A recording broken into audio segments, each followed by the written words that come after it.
네, 오늘 설교 본문은 출애굽기 9장 1절로 7절입니다.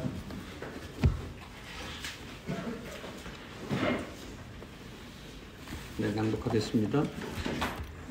여호와께서 모세에게 이르시되 바로에게 들어가서 그에게 이르라.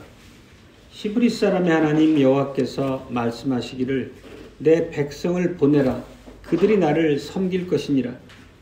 내가 만일 그들 보내기를 거절하고 억지로 잡아두면 여호와의 손이 들에 있는 내 생축 곧 말과 나귀와 약대와 우양에게 더하리니 심한 악질이 있을 것이며 여호와가 이스라엘의 생축과 애굽의 생축을 구별하리니 이스라엘 자손에 속한 것은 하나도 죽지 아니하리라 하셨다 하라 하시고 여호와께서 기한을 정하여 가라사대 여호와가 내일 이 땅에서 이 일을 행하리라 하시더니 이튿날에 여호와께서 이 일을 행하시니 애굽의 모든 생축은 죽었으나 이스라엘 자손의 생축은 하나도 죽지 아니한지라. 바로가 보내어 본즉 이스라엘의 생축은 하나도 죽지 아니하였더라. 그러나 바로의 마음이 완강하여 백성을 보내지 아니하니라. 아멘.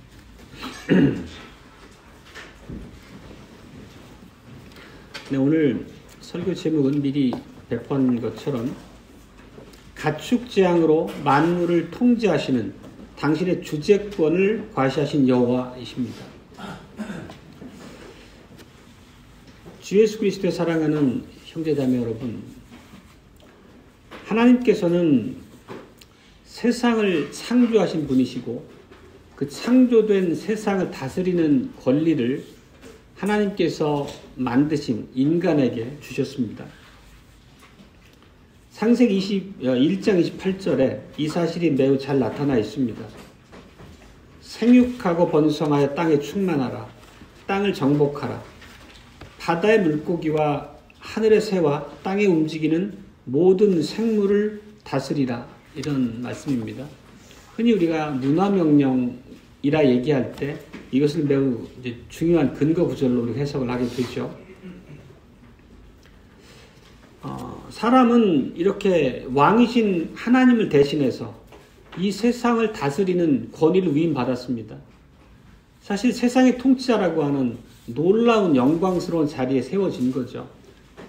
일인지하 만인지상이라고 하는 하나님께서 주신 그 놀랍고 고귀한 위치가 우리가 원래 있었던 위치입니다.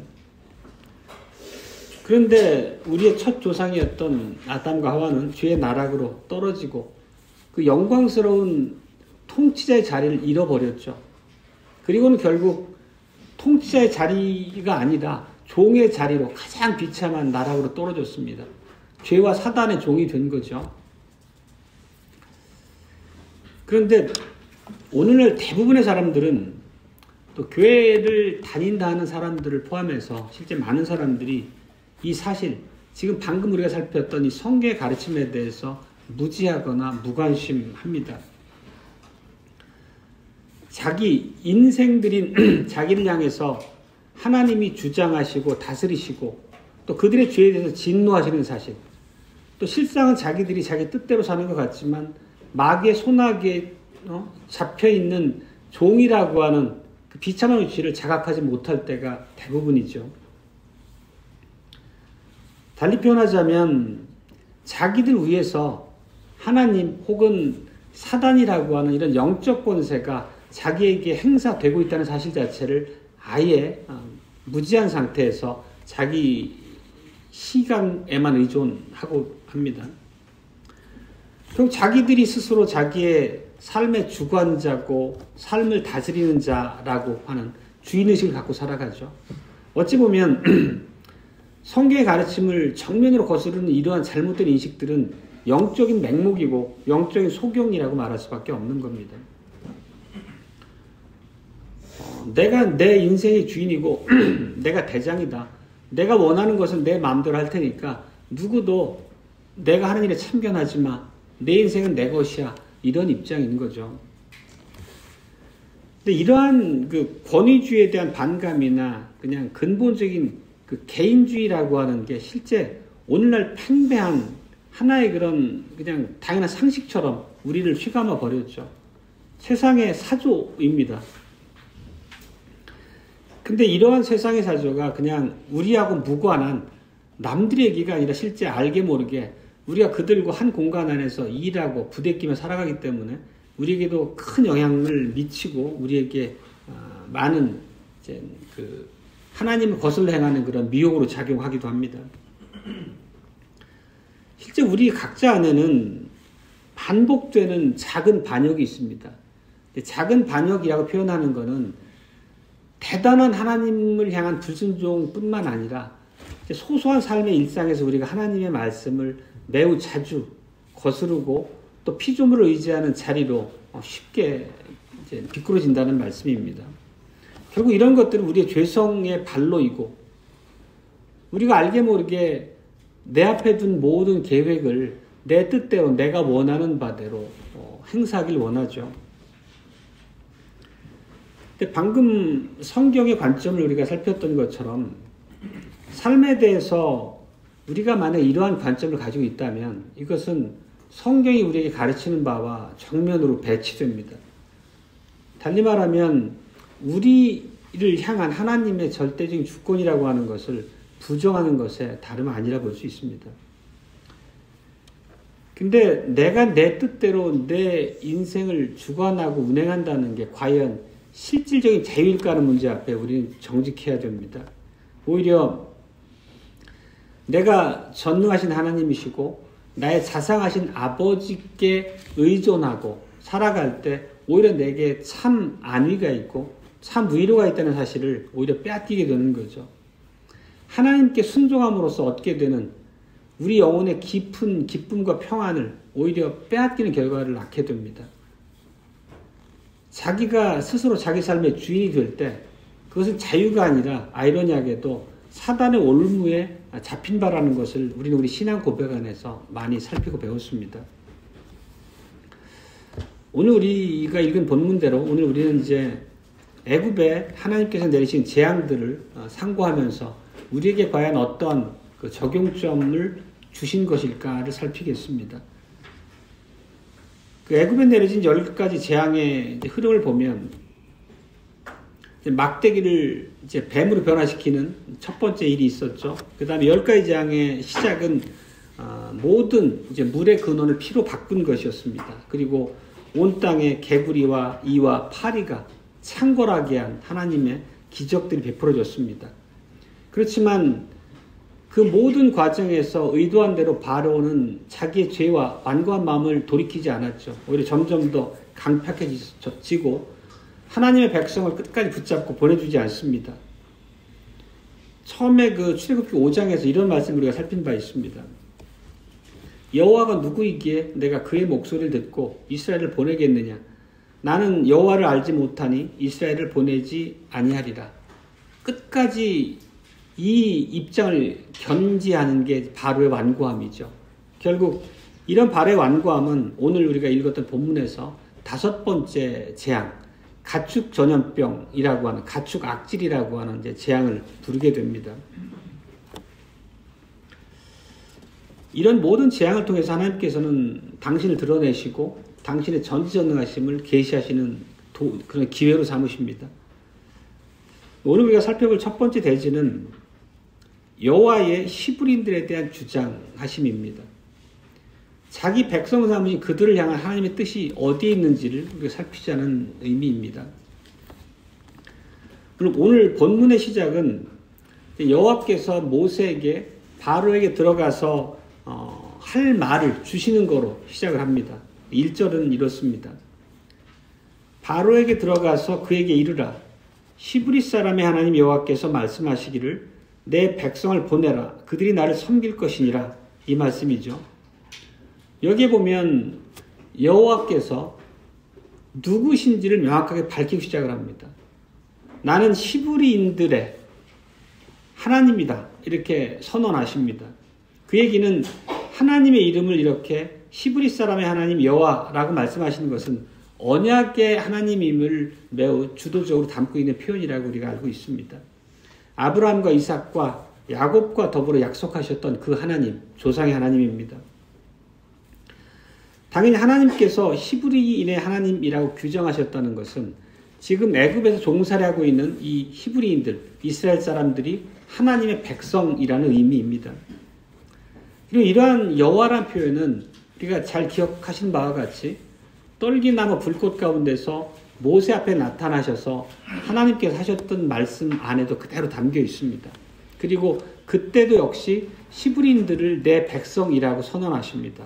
다시 보면 이렇습니다. 내가 애굽에 있는 내 백성의 고통을 분명히 보고 그들의 감독자로 말미암아 부르짖음을 듣고 그 근심을 알고 내가 내려가서 그들을 애굽인의 손에서 건져내고 그들을 그 땅에서 인도하여 아름답고 광대한 땅, 젖과 꿀이 흐르는 땅, 곧 가나안 족속, 헷 족속, 아모리 족속, 브리스 족속, 히위 족속, 여부스 족속의 지방에 데려가려 하노라. 이 말씀이었죠. 여러 번 우리가 낭독한 구절입니다. 실제 네 번째 재앙, 오늘은 우리가 이제 다섯 번째 재앙을 보고 있는데 네 번째 재앙에서도 하나님께서는 자신을 히브리인의 하나님이라고 매우 선명하게 드러내셨습니다. 그 방식이 어떤 것이었습니까? 파리떼가 창궐해서 애굽 전역을 뒤덮었지만 히브리인들이 살고 있던 고센 땅에는 파리떼가 전혀 나타나지 않았습니다. 네 번째 재앙부터 하나님께서는 철저하게 자신의 백성을 구별해서 재앙을 피해가게 하십니다. 오늘 또 가축재앙에서도 9장 1절에서 본 것처럼 히브리인을 내 백성이라고 지칭하심으로써 이번 재앙 역시도 하나님의 친백성에게는 내리지 않으심을 봅니다. 실제 근데 그때까지 히브리인들의 영적 상태가 일하신 하나님 안에서 그들의 정체성을 확실하게 갖고 있었느냐 하면 그렇지 않을 수 있습니다. 실제 맥락들을 보면 자기들을 애굽의 종살에서 건져내실 하나님이시다라고 하는 확고한 믿음이 있지 않았습니다. 그럼에도 불구하고 하나님께서는 먼저 그들 내 백성이라 선언하시고 그 참 파괴적인 재앙을 피해갈 수 있도록 자비로운 손길로 보존하심을 봅니다. 그들이 애굽의 종살이에서 너희 히브리인을 건져낼 뿐이다라고 하는 것을 이제 증거해 나가기 시작하시는 겁니다. 그 하나님께서는 400여 년 전에 야곱의 당대에 그들을 죽음의 기근에서 건져내시고 한 가족이 안전하게 애굽 땅에 입애굽할 수 있도록 이끄신 분이죠. 그리고 지난 400여 년간도 입애굽 이후에 400여 년이 지난 지금까지도 철저하게 그들을 보존하시고 큰 민족으로 번성하도록 배후에서 그들을 이끄신 분이 하나님이시라는 것을 우리는 고백합니다. 그리고 이제 출애굽의 때가 도래해서 그들 앞에 나타나시고 나는 너희 하나님 여호와라고 하는 선언을 그들 앞에 두십니다. 그래서 오늘 9장 1절처럼 하나님께서 스스로 히브리 사람의 하나님이라는 말로서 바로에게 명령을 내리시는 거죠. 근데 바로는 계속 같은 입장을 고수합니다. 여호와가 누구고 한데 내가 그 사람의 말을 따라야 되니 나는 이스라엘 보내지 않겠다. 이런 얘기로 계속 완강하게 고집을 피웁니다. 바로는 지금도 그들을 종으로 부리고 있습니다. 그리고 자기가 마음만 먹으면 얼마든지 강제력을 동원해서 그들을 끝까지 자기의 종으로 붙잡아줄 수 있다고 생각하는 거죠. 매우 인간적인 마음입니다. 이런 그의 정서는 결국 하나님과의 끝없는 전쟁의 계속을 얘기하는 것입니다. 실제로 히브리 백성을 자기 손아귀에 쥐고 압제하고 있으니까 이런 마음을 품는 것이 인간적으로는 어찌 보면 당연한 것처럼 느껴질 수도 있습니다. 그런데 이런 상황 가운데서 하나님께서는 내가 종으로 부리고 있는 히브리인들이 내 백성이다 라고 선언하시는 것입니다. 그러면 끝까지 완고한 이 바로 앞에 재앙을 내리는 목적은 지난 시간에도 말씀드렸지만 하나님이 어떤 분이신지를 바로와 애굽 백성들에게 선명하게 드러내시는 것입니다.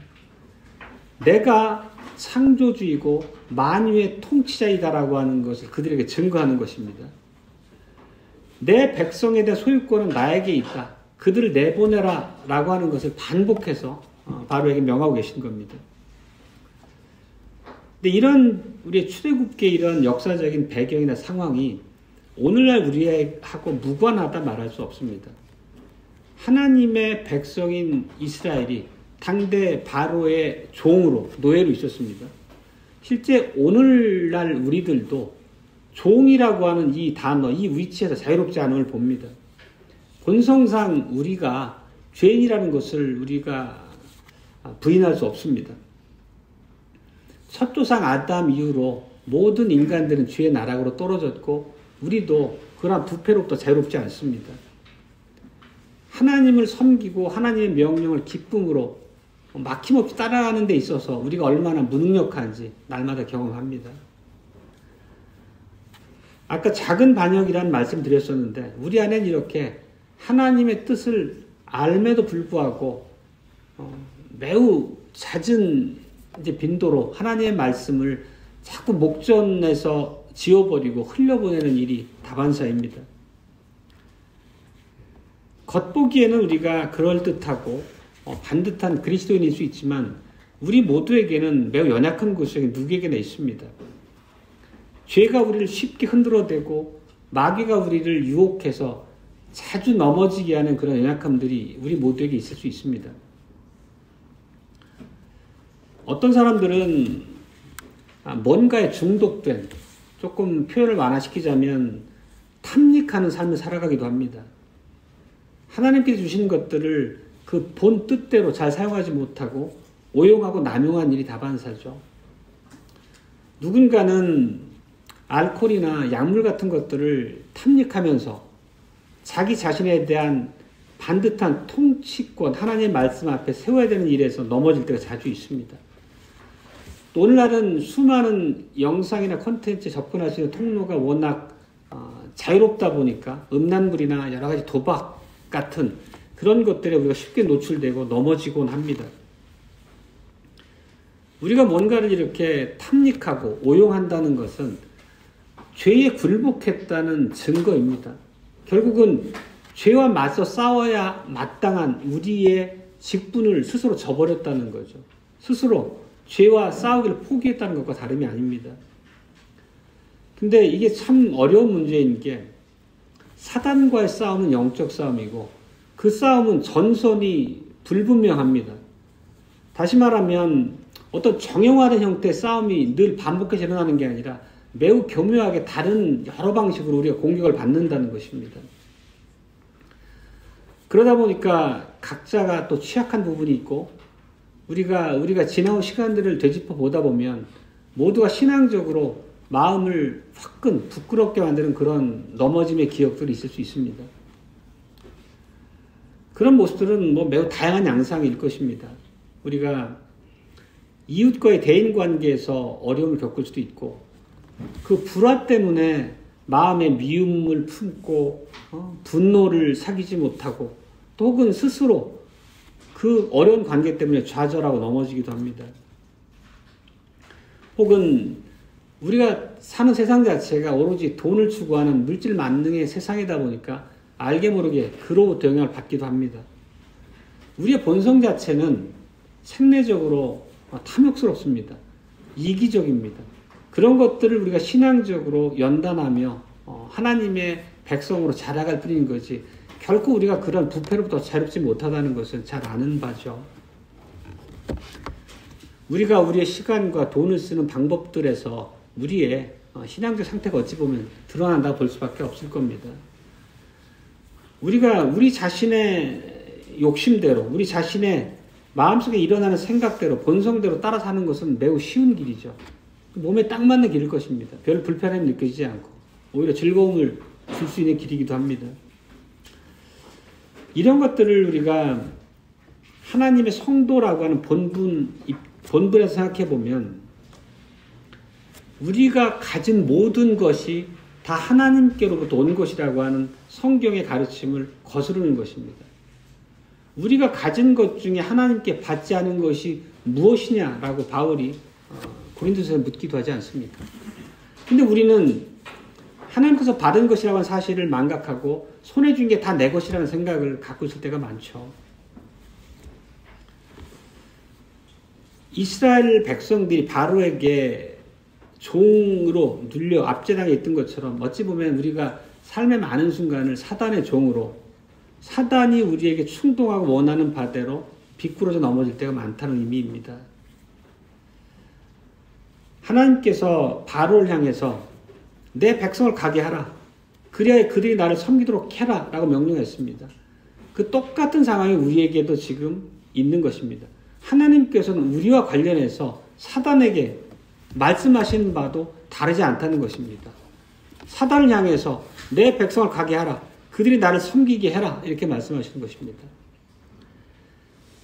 바로의 손에서 언약 백성을 출애굽시켜서 시내산에서 언약을 맺고 하나님의 백성 소유로 삼으셨지 않습니까? 오늘날도 동일하게 사단의 손아귀에서 우리를 빼어내서 당신의 소유로 삼으시고 하나님의 소유된 자들이 하나님의 말씀을 양육될 수 있도록 우리에게 선한 손길로 보호하시는 것입니다. 오늘 9장 1절에서 하나님 선언하셨던 것처럼 히브리인들은 하나님의 소유입니다. 그것은 그들에게 조상에게 주셨던 약속에서부터 비롯된 바도 있고 더 근원적으로 올라가다 보면 선택이라는 문제하고도 맞닿아 있을 것입니다. 약 400년 전에 아브라함에게 이렇게 약속하신 바가 있습니다. 창세기 15장 13절 14절인데요. 너는 반드시 알라. 내 자손이 이방에서 객이 되어 그들을 섬기겠고 그들은 400년 동안 네 자손을 괴롭히리니 그들이 섬기는 나라를 내가 징벌할지며 그 후에 네 자손이 큰 재물을 이끌고 나오리라.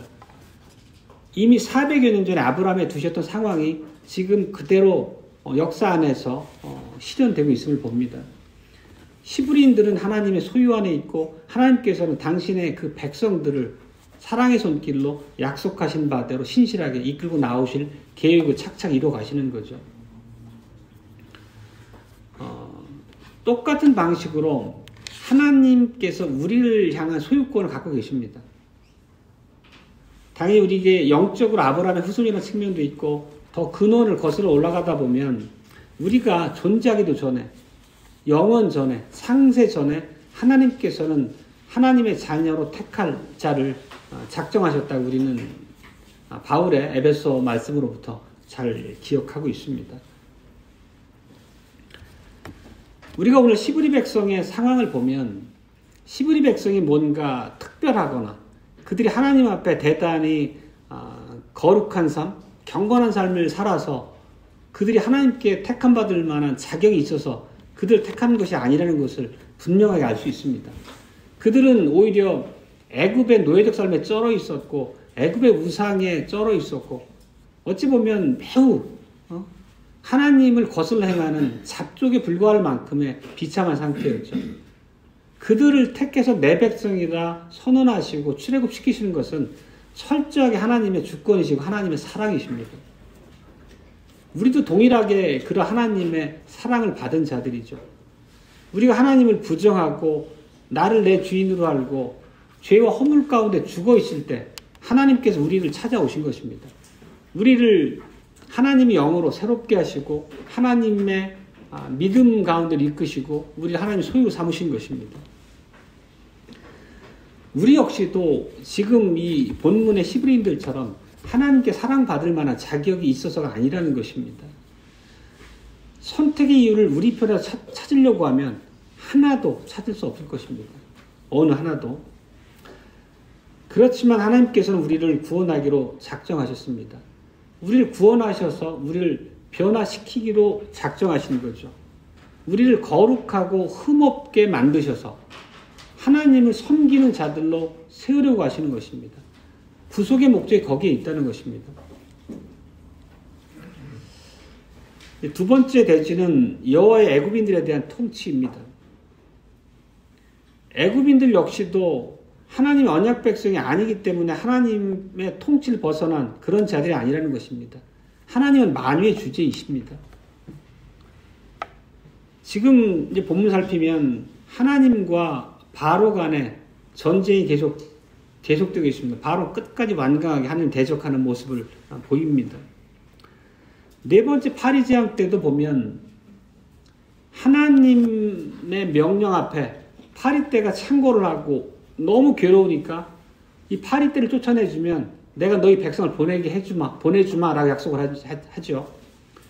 그리고 모세가 하나님께 기도드려 파리 떼를 내어 쫓으니까 바로 마음을 바꿔서 약속을 어깁니다. 다시 강팍한 상태로 돌아갑니다. 그래서 이제 여호와께서 바로에게 모세를 통해서 이렇게 선언하게 하십니다.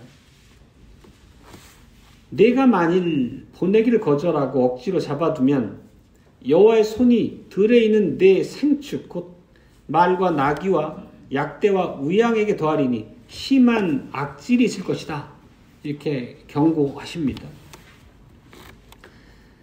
이거는 바로에게 기회를 주시는 겁니다. 지금까지 수많은 재앙을 경험하고 하나님의 손길, 주권을 인정하라는 말씀입니다. 그렇지만 끝까지 바로는 거절하고 완고한 입장을 고수합니다. 그렇지만 언약 백성을 사랑으로 은혜와 자비로 받아준 하나님께서 바로에게도 많은 은혜를 베푸셨음을 우리는 알아야 됩니다.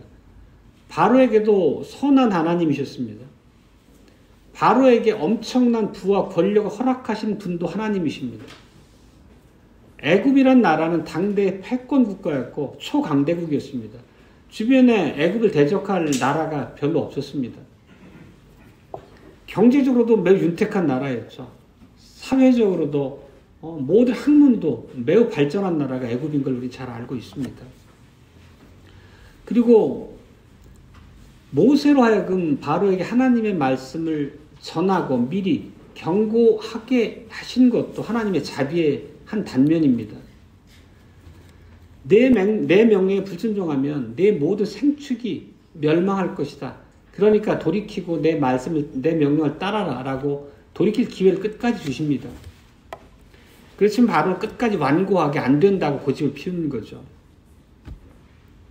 결국 이제 5번째 재앙이 애굽 전역에 임하게 되고 애굽에 있는 모든 가축을 치십니다.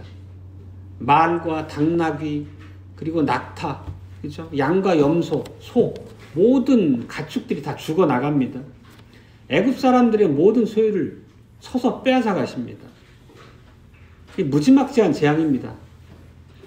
이 5번째 재앙은 엄청난 파괴력을 가진 재앙입니다. 애굽을 경제적으로, 군사적으로 또 그들의 종교까지도 철저하게 무너뜨리는 재앙입니다. 예를 들면 말을 쳐서 죽이셨다는 의미는 말은 전쟁에 사용된 짐승입니다.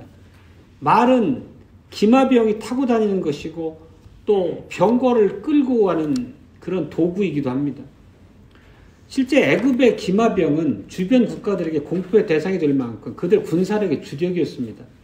근데 말을 쳐서 죽였다라고 하는 것은 바로의 군사력에 엄청난 타격을 입혔다는 말씀에 다름이 아닙니다. 또 마찬가지로 당나귀나 낙타를 치셨다는 것은 애굽에 엄청난 경제적인 타격을 입혔습니다. 당나귀나 낙타 같은 것들은, 약대 같은 것들은 그 당시에 가장 유력한 운송수단입니다. 이웃 나라들과의 교역에서 운송수단으로 사용될 수 있는 것은 낙이고 약대죠. 낙타입니다. 근데 그것들을 쳐서 죽였다는 것은 중요한 운송수단을 상실했다는 것이고 그들 경제에 엄청난 타격이 불가피한 상황으로 내몰았다는 것입니다. 그리고 또 양과 염소는 어떻습니까? 양과 염소는 그들에게 식량을 제공하는 근원입니다. 고기도 주고 젖도 줍니다. 뿐만 아니라 가죽과 털을 줘서 그들이 의복을 지어 입게 했잖아요. 근데 이 짐승들을 다 죽여나갔다는 것은 애굽의 모든 의식주의 문제에 큰 타격을 입고 애굽 경제가 대공황으로 내몰릴 만큼의 위기 상황을 초래했다는 것입니다. 더더군다나 황소와 암소는 단순히 짐승이 아니지 않습니까? 황소와 암소는 그들에게 우상으로 숭배되던 짐승들이었습니다. 아피스라고 하는 신은 황소로 상징됐습니다. 힘과 권력, 번식력을 상징했죠. 실제 이스라엘 백성들이 출애굽해서 하나님과 시내산에서 언약을 맺고 잠시 모세가 시내산에 올라가 안 보이는 사이에 그들이 우상과 언약을 맺고 우상을 직접 세우죠. 그때도 애굽에서의 그들의 경험을 되살려가지고 송아지 우상을 만든 게 이 야피스 형상을 따라 만든 것이죠. 그리고 하톨리라는 여신은 암소의 머리를 가지고 있습니다. 풍요와 다산, 번영의 상징입니다. 이런 것들을 보면 이렇게 소와 암소를 쳐서 다 죽였다는 것은 그들의 신, 그들의 우상을 철저히 쓸어버렸다는 의미입니다. 모든 피조물 위에 하나님의 주재권이 발동된 것입니다. 이렇게 군사적인 면에서든 경제적인 면에서든 그들의 우상, 종교적인 측면까지도 철저하게 파괴하시는 재앙이 바로 5번째 재앙입니다. 그리고 또 우리가 살펴 이해할 부분은 하나님께서 특별한 방식으로 이 5번째 재앙을 통해서 하나님의 주재권을 행사하셨다는 것입니다. 단순한 자연재앙이 아니란 증거를 보이셨다는 거죠. 예를 들면 재앙이 내려질 시기를 정확하게 짚어서 말씀하신 그날에 재앙이 실제 땅에 도래했습니다. 9장 5절 6절 보면 이렇게 묘사되어 있습니다. 오늘 본문입니다.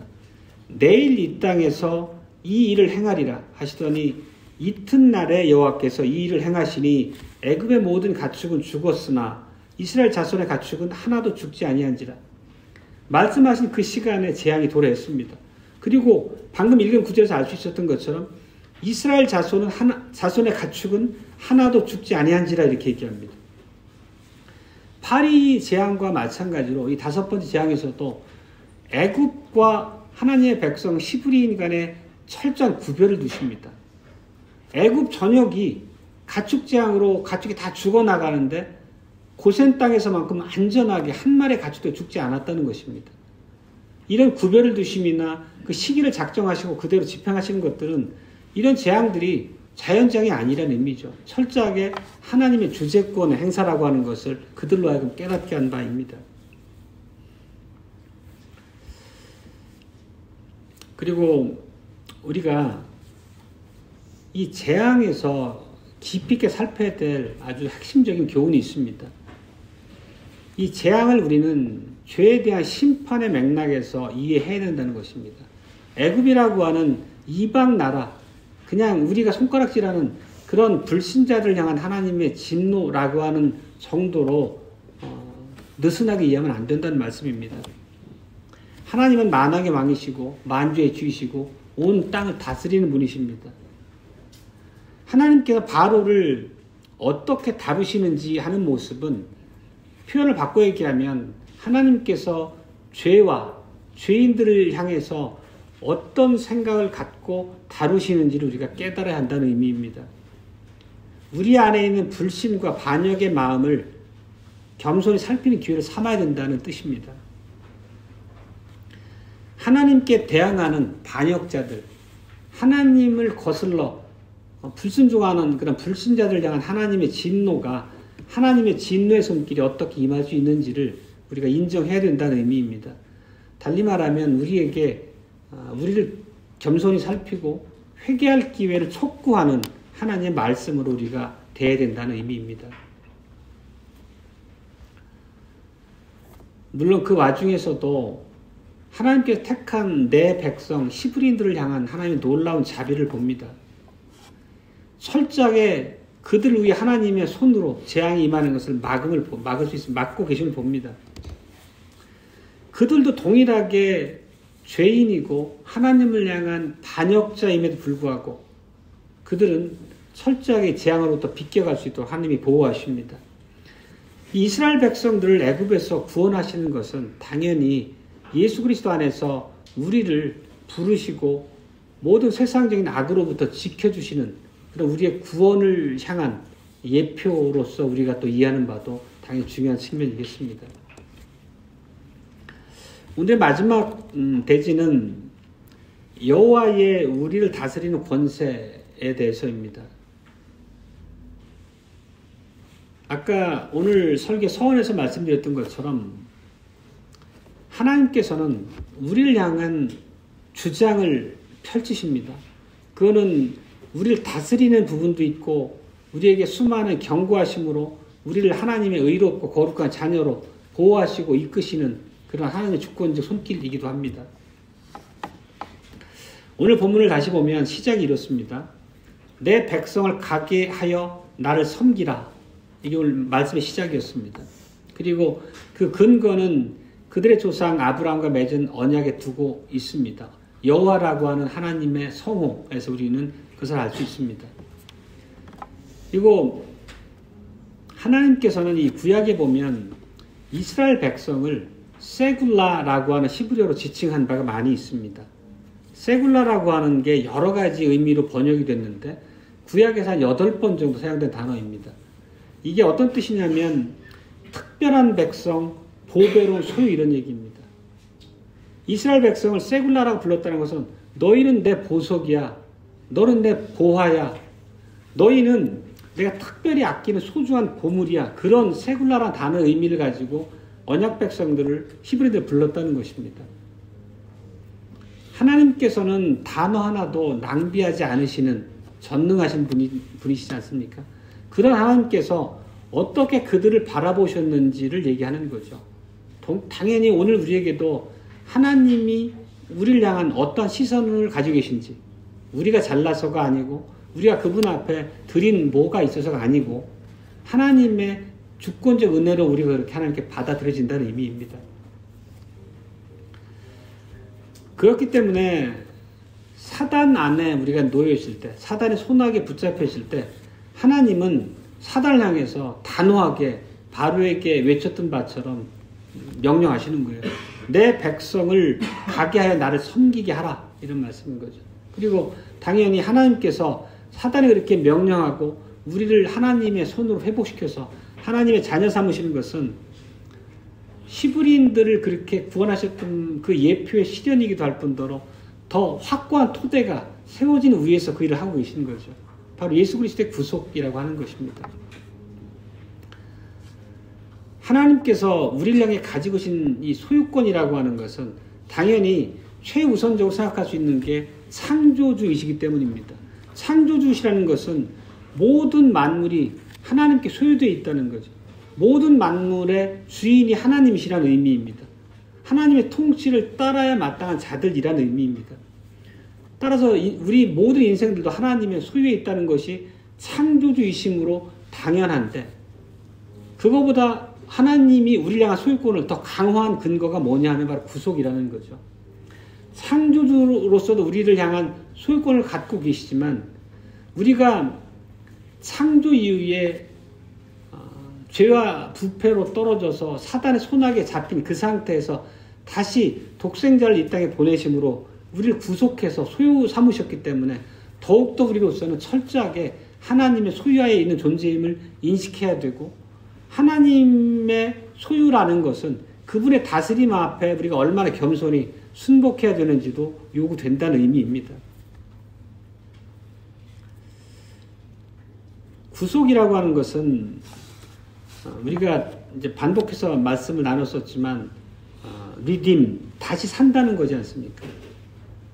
사탄의 종로로 타던 그 자리에서 예수 그리스도의 보혈을 그 대가로 지불하고 다시 사신 것입니다. 다시 사서 소유 삼으셨다는 의미입니다.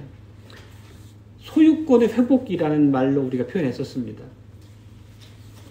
그렇다는 의미에서 보면 구속은 창조의 연장선상에서 우리가 이해된다는 얘기를 다시 드립니다. 창조 당시에는 철저하게 아담과 하와가 인간이 하나님의 소유였고 모든 과정에서 그 소유관계가 완벽했죠. 근데 죄로 인해 그 소유관계가 깨졌을 때 다시 창조의 질서를 회복시켜서 하나님이 소유 삼으셨다라고 하는 것은 창조의 회복이라고 하는 관점에서도 우리가 이해할 수 있겠습니다. 우리에게 참된 위로는 우리가 우리 주님 그리스도께 속해 있다는 사실입니다. 우리가 우리의 주님 하나님 앞에서 완벽한 안위가 보장된다는 바를 계속 살폈습니다. 그분은 전능하신 분이시고 또 우리를 세굴라로 우리를 보석처럼 여겨주신 우리 아버지시라는 말씀을 성경을 통해 반복해서 봅니다.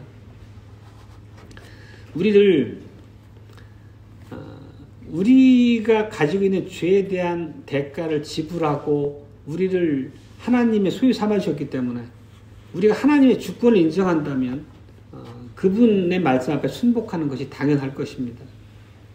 우리를 악한 자의 통치로부터 자유케 하신 것은 우리에게 회복된 그 자유를 통해서, 우리에게 회복된 의와 거룩을 통해서 하나님을 섬기라고 하는 명령이 당연히 수반되는 하나님의 일하심입니다. 사랑하는 성도 여러분, 진정으로 여러분께서는 여러분의 삶에서 하나님의 주권, 하나님의 다스림을 인정하십니까? 삶의 선택의 기로나 결정하는 매 순간 자신의 정체성이라고 하는 것을 마음에 담고 모든 행사를 행하십니까? 라는 질문입니다. 우리가 하나님께 구속받은 것, 우리가 자유함을 회복되게 하신 것은 하나님을 예배케 하시기 위함입니다. 예배 자리는 그렇게 우리에게 귀하고 완벽하게 우리에게 의무로서도 지워진 자리라는 것을 인식해야 합니다. 우리를 구속하셨다는 것은 우리에게 순종의 능력을 회복시켜 주셨다는 것입니다. 마땅한 순종이 뒤따라야 되겠다는 의미입니다. 그런데 우리가 나가서 내가 원하고 기쁜 대로 즐기자, 먹고 마시자, 이런 마음으로 세상 살 수 없는 것이겠죠. 내 마음속에서 내가 가진 소유를 내 기뻐하는 뜻대로 나만을 살려는 마음으로 우리가 비꾸어질 때 하나님의 말씀이 어디 있는지 살펴서 우리를 바로 궤도수정해야 한다는 의미이기도 합니다. 우리의 육신적인 충동이 우리를 뒤흔들거나 우리를 미혹하는 그런 상황에 내몰렸을 때 그때마다 우리는 우리의 본분, 정체성이 어디에 있는가를 바로 기억하고 하나님 말씀 앞에 회복해야 된다는 얘기입니다. 우리가 바랄 수 있는 최상의 것은 하나님과 함께 있는 것입니다. 오직 하나님만이 우리의 모든 것, 우리 마음, 우리 영혼의 바람들을 완벽하게 이루어 주실 수 있습니다. 하나님을 떠나서는 결코 우리의 영혼의 평강을 누릴 수가 없습니다. 사실 우리가 하나님을 알지 못한 사람이라고 하면 내 삶 앞에 빚어지는 모든 고난이나 어려움 앞에 매우 쉽게 낭망하고 아주 멘붕에 빠지겠죠.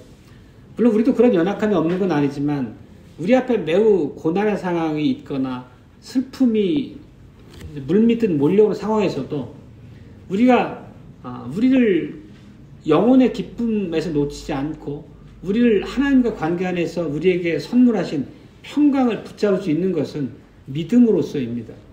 하나님께서 우리에게 행하신 일에 대해서 하나님의 말씀으로 우리에게 선명하게 드러내 가르치셨기 때문에 우리가 그런 안위와 평강과 기쁨을 놓치지 않을 수 있는 것이죠. 상황마다 매몰되고 매이지 않고 근원적인 영혼의 안위와 기쁨을 우리는 누릴 수 있다는 의미입니다. 하나님께서는 우리를 창조하신 분이시고 또 우리가 사단의 종으로 전락했을 때 다시 우리를 그 손아귀에서 빼앗아 구속하신 분입니다. 그리고 그렇게 하나님의 자녀 삼으신 우리 안에 성령의 내주를 허락하심으로 우리를 끊임없이 하나님의 자녀로 살 수 있도록 모든 역량을 회복시켜 주셨습니다. 우리는 하나님의 성전이라는 표현으로 그런 상징적 표현으로 비유됩니다. 성령께서 내주하셨다는 의미는 더욱더 우리가 하나님을 바르게 예배하고 하나님을 섬기고 거룩하게 구별된 삶을 살 수 있도록 하나님께서 우리를 준비시켜 가신다는 의미입니다. 우리 안에 계신 성령의 능력으로 우리는 점점 더 그렇게 자라갈 수 있고 장성해 갈 수 있습니다. 믿음으로써입니다. 우리는 더 이상 우리 삶에서 죄와 사단에 휘둘리는 종노릇의 자리에 있지 않아야 됩니다. 바로를 향한 하나님의 심판에서 볼 수 있는 것처럼 죄를 향한 하나님의 심판, 하나님의 진노가 얼마나 무시무시한지를 우리가 어느 정도까지는 알 수 있으리라 생각을 합니다. 실제 우리의 연약함 안에서도 항상 하나님의 말씀을 회복시켜서 이런 진노의 현장들을 우리가 마음에 둠으로 연약한 우리를 쳐서 세우는 그런 유익이 있을 것입니다. 말씀을 이제 맺겠습니다. 우리는 언약에 신실하신 하나님을 믿어야 합니다. 그분은 만유의 주제이십니다. 만물을 그 기뻐하시는 뜻대로 차차가 없이 다스리는 분입니다. 그분의 보호 아래 있다는 얘기는 완벽하게 안전하다는 얘기입니다. 참으로 그 삶이 복된 삶이라는 의미입니다. 그리고 우리의 삶이 하나님의 인도와 보호하심 가운데서 복되다는 것은 우리 삶으로서 그분 앞에 순복하는 삶의 이어짐이, 결과가 있어야 하는 것을 요구하는 길이기도 합니다. 하나님을 섬기는 것이 우리를 또 다른 주인의 손아귀에 두는 그런 족쇄가 아닌 것은 우리가 잘 아실 겁니다. 하나님을 섬긴다는 것, 우리 주님의 뜻대로 산다는 것은 어리석은 게 아니고 우리를 지루하게 만드는 재미없는 여정도 아닙니다. 참된 자유가 그 길에 있다는 것을 성경은 우리에게 반복해서 말씀합니다. 세상에 기쁨이 있는 것 같지만 오히려 그것은 일견 그렇게 보이지만 그 길로 우리가 비꾸러질 때 궁극적인 영혼의 파탄과 깊은 슬픔의 나락으로 우리를 떨어뜨린다는 것을 성경은 우리에게 경고합니다. 하나님 안에서만 참 평안과 기쁨이 있다고 말씀하십니다. 하나님과 더불어 사는, 하나님과 동행하는 사람들은 죄와 압제, 사단의 사슬에서 벗어나서 참 자유를 누릴 수 있다고 성경은 우리에게 가르칩니다. 우리 모두를 하나님께서 자비하신 손길로 도우셔서 하나님의 성령의 능력 안에서 우리가 모두 이런 삶으로 살아갈 수 있기를 바랍니다.